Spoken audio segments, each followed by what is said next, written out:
রাষ্ট্রপতি মোহাম্মদ শাহাবুদ্দিন বলেছেন, অনলাইনে নারীকে নিয়ে সাইবার বুলিংয়ের মতো অপরাধ নিয়ন্ত্রণে বিশেষ ব্যবস্থা নিচ্ছে সরকার। দুপুরে রাজধানীর ওসমানী স্মৃতি মিলনায়তনে আন্তর্জাতিক নারী দিবসে উপলক্ষে অদম্য নারী পুরস্কার অনুষ্ঠানে তিনি এই কথা বলেন। রাষ্ট্রপতি বলেন, সমাজ ও রাষ্ট্রের মূলধারা থেকে নারীদের দূরে রেখে জাতীয় অগ্রগতি ও সমৃদ্ধি অর্জন সম্ভব নয়। তাই অর্থনৈতিকভাবে পিছিয়ে পড়া নারীদের ক্ষমতায়নে সরকারের ফ্যামিলি কার্ড কর্মসূচি বিশেষ ভূমিকা রাখবে বলেও আশা তার।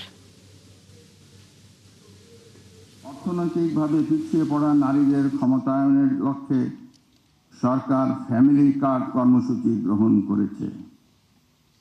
কাল বাদ পরশু অর্থাৎ আগামী 10ই মার্চ থেকে এই যুগান্তকারী কর্মসূচি শুরু হচ্ছে জেনে আমি খুবই আনন্দিত।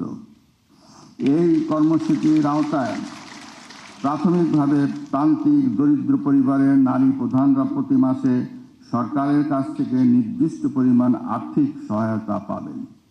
নারী নির্যাতন ও সহিংসতার বিরুদ্ধে দ্রুত বিচার ও দৃষ্টান্তমূলক শাস্তি নিশ্চিত করতে সরকার কঠোর পদক্ষেপ নিচ্ছে। আগামী দিনে এই পদক্ষেপের মাধ্যমে আমরা কিছুটা হলেও নারী নির্যাতনের সহিংসতার বিরুদ্ধে সকলেই একসঙ্গে লড়ে যাব।